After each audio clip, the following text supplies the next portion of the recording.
Hey there, folks. So, last episode we ended off with me struggling to figure out what was going wrong with the chop string behavior. For some reason, our regrow harvest actor, or crop actor as I'm now calling it, what I should have named it in the first place, um, its save string wasn't being properly separated. I don't know why. I could not figure out why this particular line of code was not working. It just failed only for that particular actor. So what I did is I actually went through and put in an alternate variation of pretty much the same thing, but instead of having um, this particular while loop where we're depending on 100% independent code for the string.split that comes from Unreal Engine, I just put this in myself, which is quite literally it iterates through every single character in the string. If the character equals the divisible character, so in this case the pipe, we take the word we've been pulling, push it into a return array, and we start over. Otherwise, we just add it to our pull character, our push character, depending how you want to look at it. It came from a pure C++, where for an array or a vector you push. But anyway, so I added this in, and this is working perfectly fine. It works for both the chrono manager and for our harvest actor or regrowing actor. So I don't know why. I genuinely cannot figure out why this particular, it's right here. For some reason, it is not finding a pipe, even though the string clearly has 5 pipes in it. So what I'm going to be doing is, just for my own sanity, I'm just going to be taking my customized one and throwing it into the previous one because it does the exact same thing. It's just a little bit more code.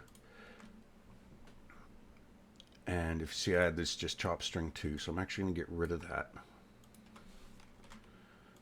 and get rid of that in the header file. And then we also have to fix that in here because I have chop string 2. I'm going to change that to chop string.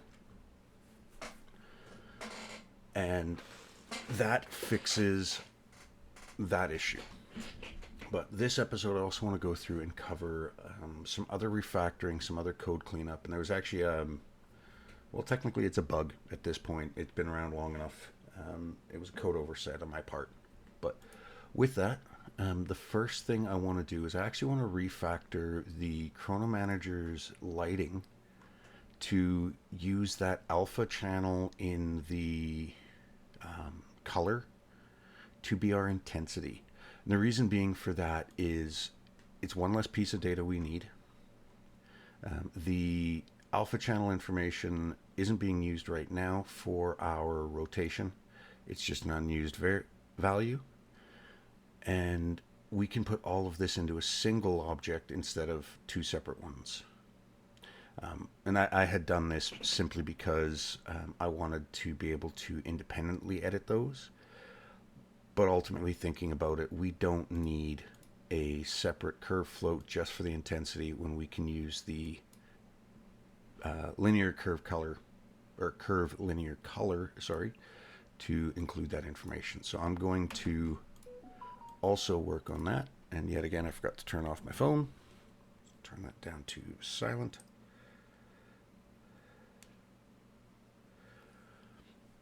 So in this case, what we're going to do is we're going to grab our daily sun rotation. Make sure I get all the characters.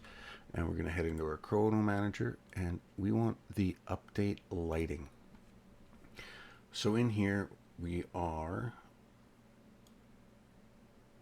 going to need to change some things in here. So I'm going to just do this for the purpose of typing it out. So light intensity equals daily sun rotation. What are we? I've already forgotten it. Get unadjusted.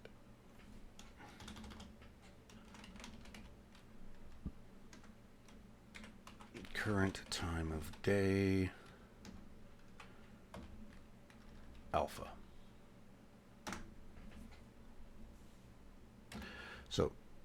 I'm just going to grab this line here, copy it, and I'm going to throw that into, or replace our new light intensity,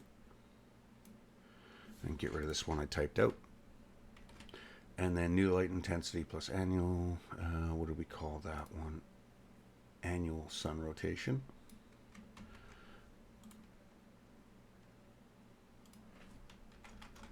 Now we can just copy everything from the pointer arrow. So now we are going to need to make some changes in the editor, obviously. And that one I will be doing, actually we'll do that one right now. And I'll also show that that chop string is now fixed. And yeah, that one really confused me. I have no idea why that particular F string function wasn't finding anything. The problem with that though is that is Unreal Engine code, and I didn't want to try and fix anything there just because I'm not going to work with a custom engine. I'm not going to start pushing code commits to Unreal Engine. So, and for anyone who's not aware, Unreal Engine does allow independent code commits. They obviously have to go through pull request, but they do allow independent third parties to fix things as well, which I actually think is really cool. Having access to the source code is a very nice thing. So, anyways, this is going to take a moment to build because I did go through and did a complete purge rebuild. I deleted my harvest actor, my regrowing actor, to see if maybe it was bugged with the blueprint. Nothing actually worked there. So I'm going to pause the video here, and I will be back as soon as the build is done and we are back in the editor. Alright folks, we're back in the engine now. So first thing, we'll bring our content browser over. And you can actually see here, this was that I recreated the harvest actor just to see if it was the problem, but it's not. So I'm just going to get rid of that so we don't have two identical ones. But the first thing we're going to do is we're going to head into our data folder, our curves folder. We're going to open up our daily intensity and our daily sun rotation. Move content browser out of the way. So what we need to do here is focus down to just our alpha channel. You can see it's got our two 0 value. Well, actually, they're not. I think they're 0.1 keys, aren't they? Oh no, they've got a value of 1. So what we want to do here, though, is we need a key at 0, 0, which will be this one. Oh, actually, how many keys do we have? 1, 2, 3, 4, 5, 6 in total. So 1, 2, 3, 4, 5, 6 in total. So we're going to work from the right to the left. So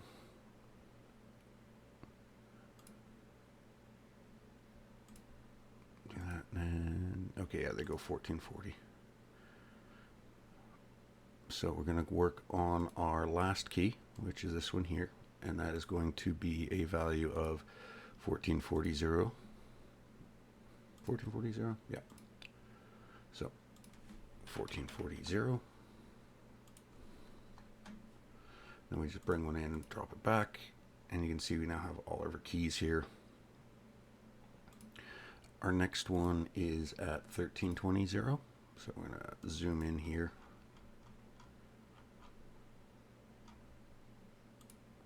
Drag this over a bit. 1320 and 0. Then we have 1020 and 8.5. Again, grab a key and drag it over. They're going to be on top of each other just because of how many keys we have. 1020 and 8.5, 1020 and 8.5. You can see here our graph is getting really weird right now. It doesn't look anything like our current one, but we will fix that, don't worry. Then we have 690 and 8.5. So we're going to go back down here. 690 and 8.5. And then our last key is at 300 and 0. So I'm going to grab this one. We're going to go 300 and 0. And we should have a 0, 0. Okay, so now we want this to look like we have here, and that's quite literally we select our first two and our last two, and we do flat transition, which is up here, linear interpolation, sorry. And then you notice we have this really big bulge on the top compared to that, so that's another flat transition between those two.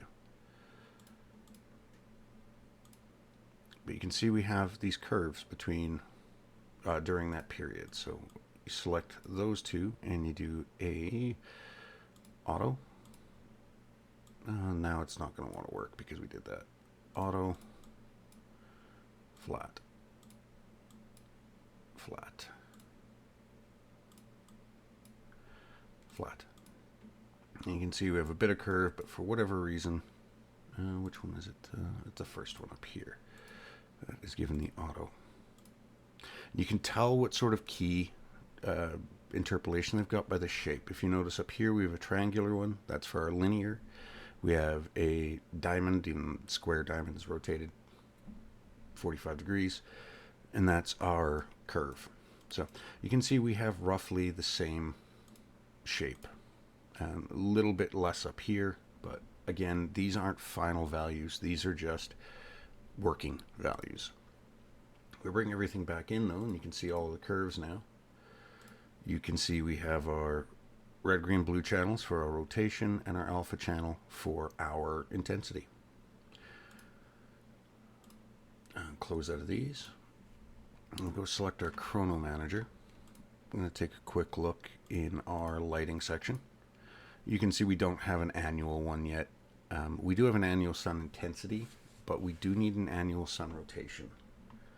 Because if that's, well actually we don't, because if it's null, let's just bring up the code here.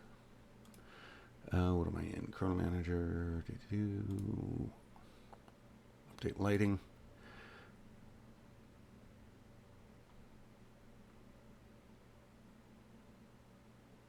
Actually we do need it because we have a bug here. I didn't fix this, so I'm going to grab that annual sun rotation, throw that in, get rid of the extra Y add on there, and then we'll go back to the editor. We're just going to do a live compile quickly just to get that. You can see it was just the chrono manager, built really quick, 3.5 seconds apparently, even though I think it took less than that. So now let's just go into here. Did I throw the breakpoints in? No, I didn't. So we're going to update some.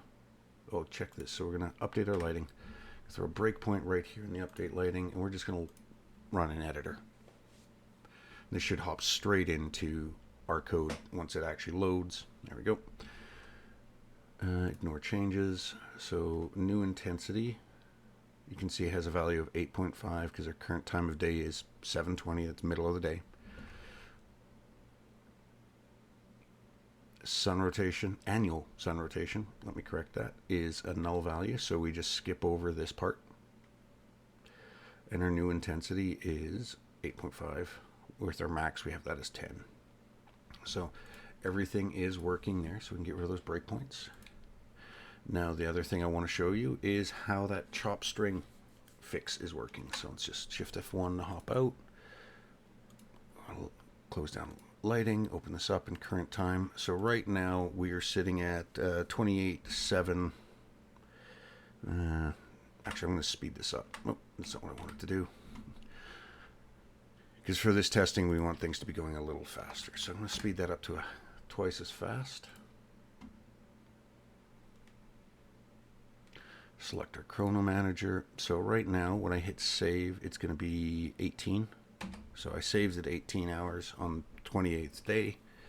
I'm going to let this run through quickly. And I threw a breakpoint in here. So we're 29 and 2. Hit 9. So here we are in a breakpoint. Chunks is empty. We're going to step into this. So you can see this is the logic that I rewrote. I'm just going to throw a breakpoint on ret, but you can see it's our save strings come in. I'm going to hit continue, and oh yeah, this gets refactored out.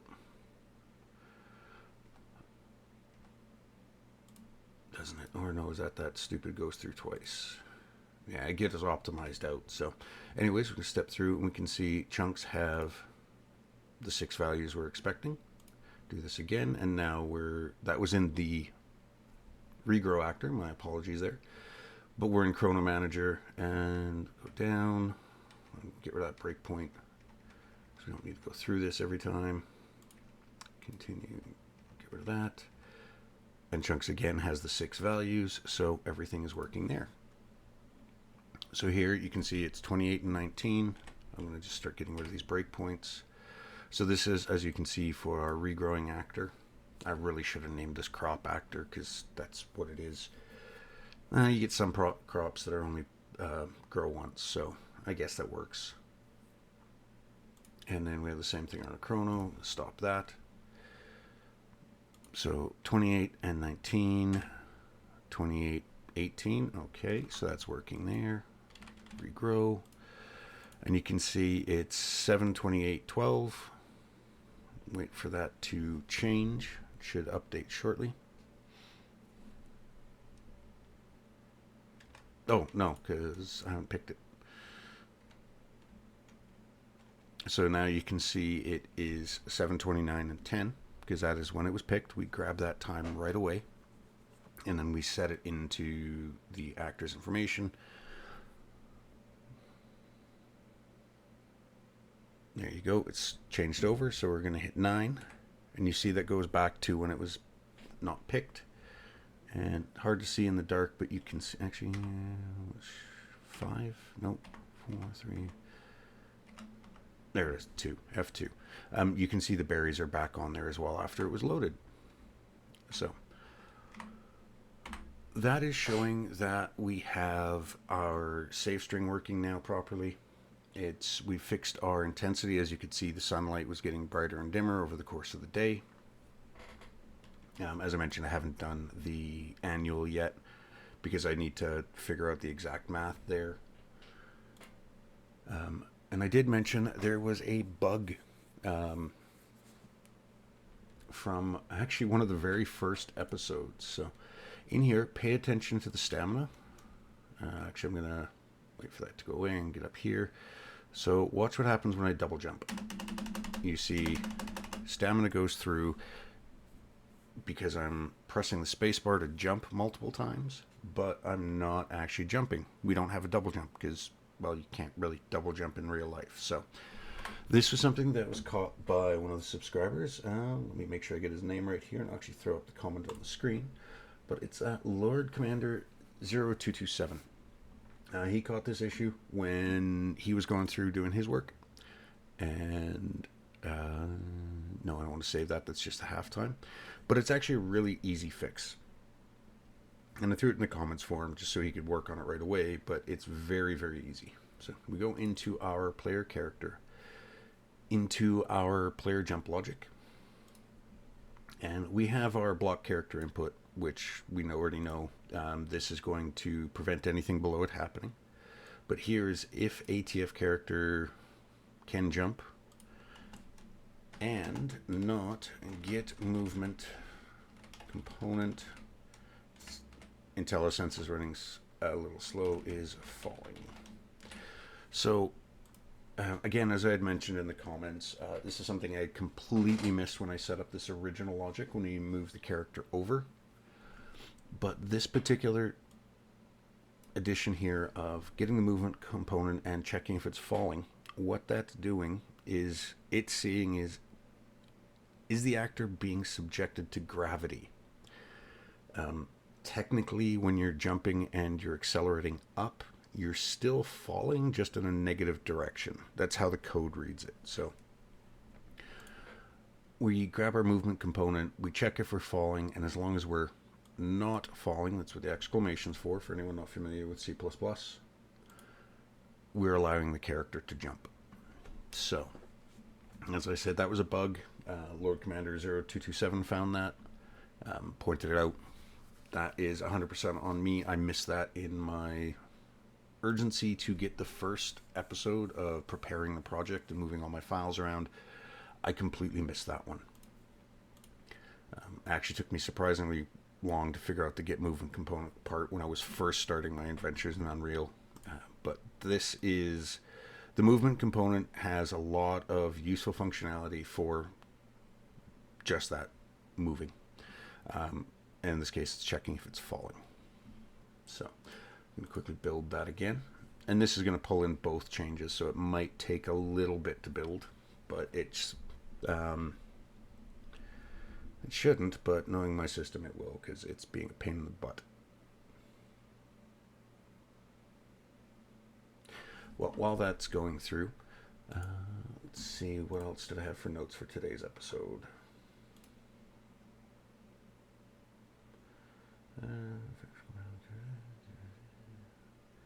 General code cleanup. Okay.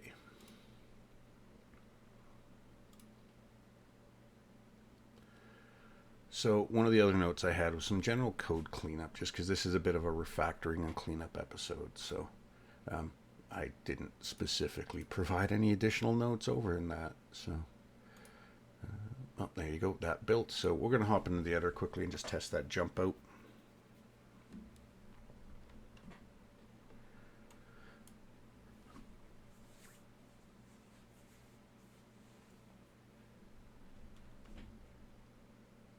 And then one of the things we can do actually is get rid of the daily and annual intensity variables from the kernel manager, just to save. And as I mentioned, the whole reason for that is it's really a small amount of data, but again, it's something you can optimize out early on, because the alpha data was there.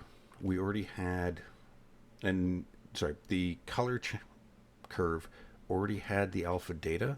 It's just it didn't have anything there. So there's this minuscule data footprint already, and you can see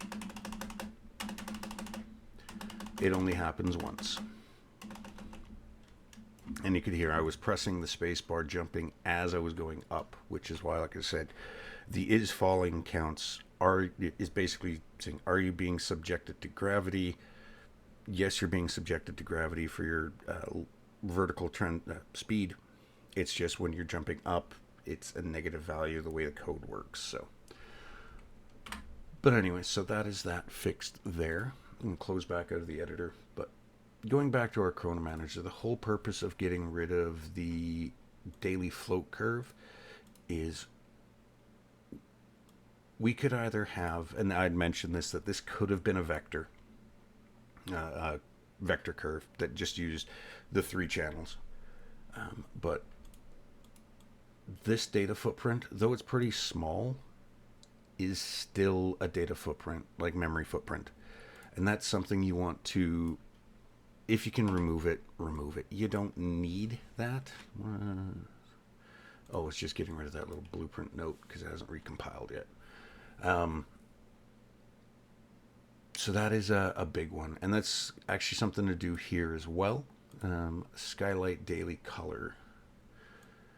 Grab that one, and then we'll look for skylight intensity. Skylight intensity.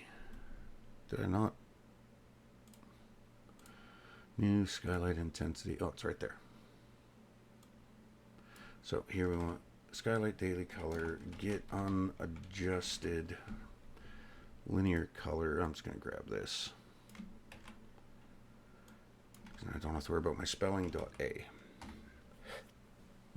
Now again, I didn't move this over in the editor. That's something we're going to want to copy over. But so new skylight intensity, skylight component. It's all right. We don't have. So in this one, we want daily sun rotation.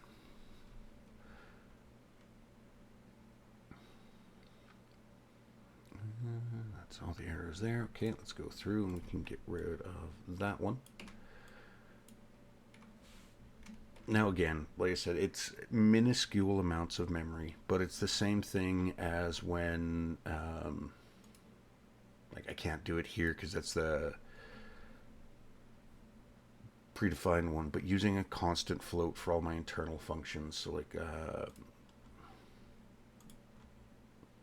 like here, I put a constant float. We don't need to create another copy of delta time when we already have one coming through.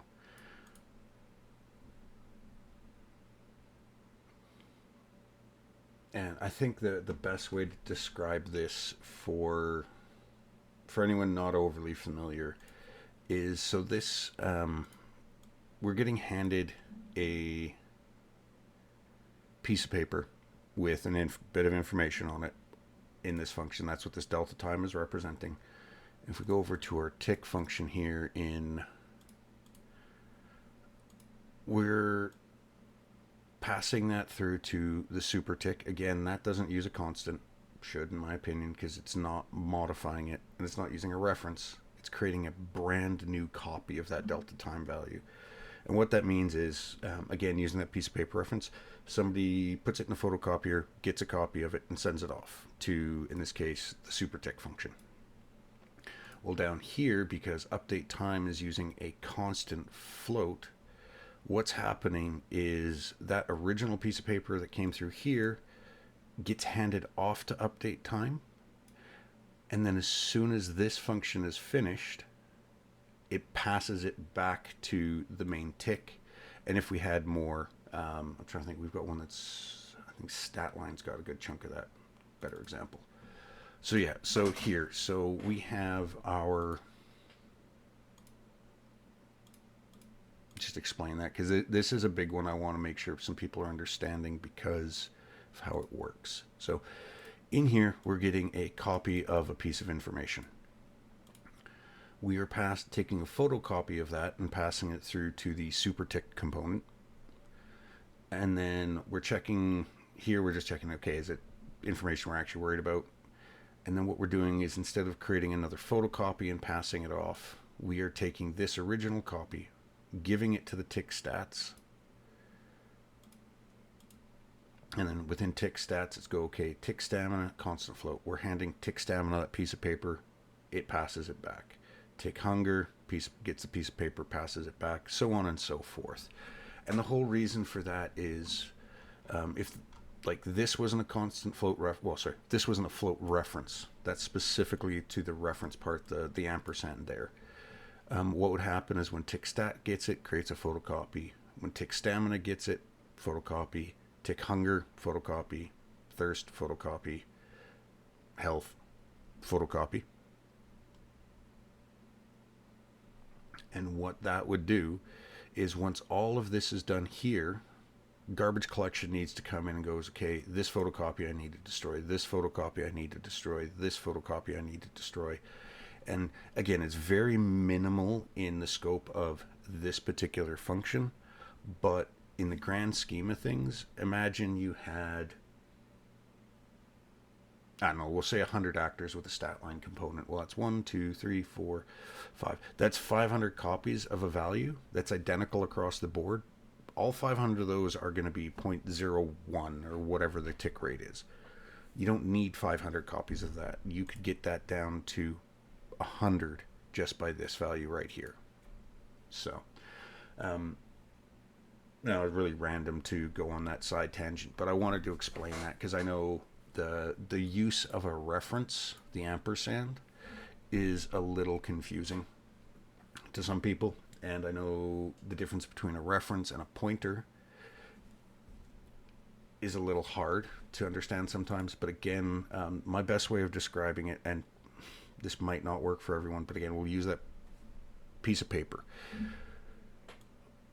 What we're saying here with the reference using the ampersand is, here is a piece of paper that has a float value on it.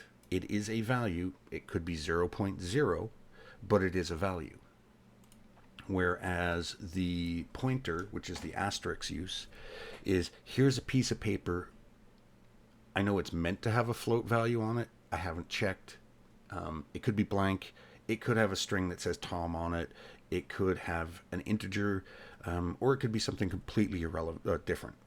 And that's what that is. The biggest difference there is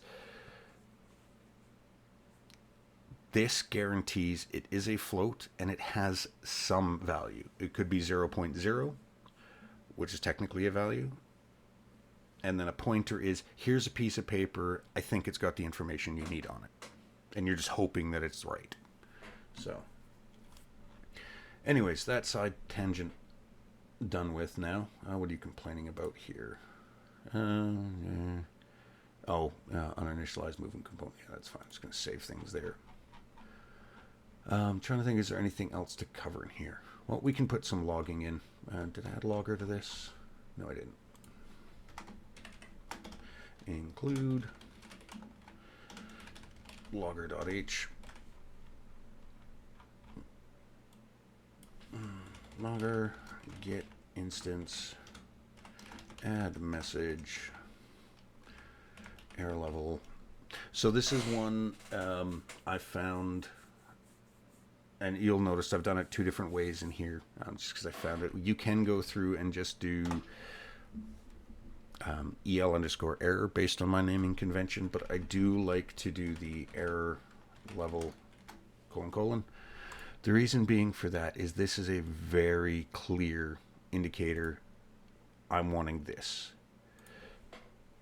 Whereas if it was just EL error, if for whatever reason you have multiple enums that have that same naming convention, using my methodology, it shouldn't, because the EL is short for error level. But for whatever unfortunate reason, this guarantees you're specifically saying error level, because you can't have multiple of these. I just realized that's not error level, that's ROR level, because it should have two E's. And the engine is seeing that first E is the enum, and then the actual naming is RROR. So either way. So what are we in here?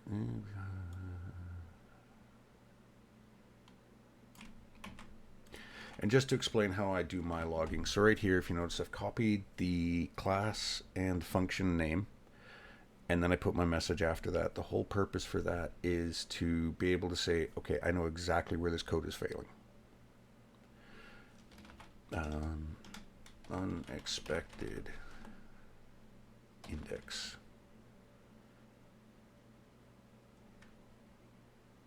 Operator. And also, that's something else we can fit here. We need to go I++. And the whole purpose for that is, right now we do only have one case. However, this is future-proofing it,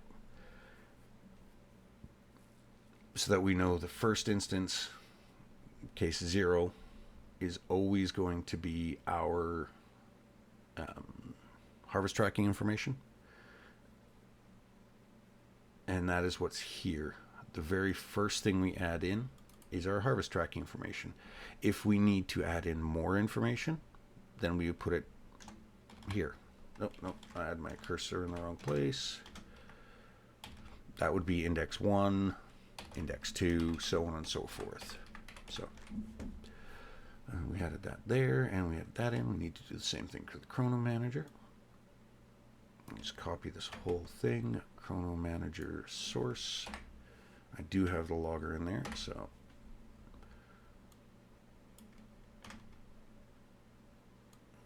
again, just gonna copy the function name and replace the start of that here in the log, and add in our increment index. Now again, like I said, in this current situation, the index operator is pretty much useless.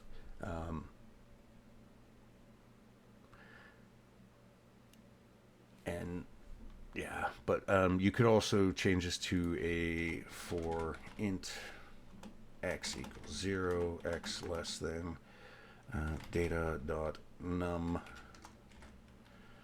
x plus plus, and then you would like pull out, instead of using the auto D, what you'd want to do is chop string data x. The reason why I haven't done that is I just personally like the for auto better, because it does the data assignment and everything here. Ultimately, I think this is going to be slightly more efficient, because it's not having to go, okay, this is a string. But realistically, this difference between a for loop and a for auto loop, it's nothing to worry about. If you're getting to a degree of refactoring where you're worrying about that level of efficiency, kudos to you. So, trying to just see if there's anything else to do in here. We fix this. Where'd my little notebook go with all the other stuff I wanted to fix?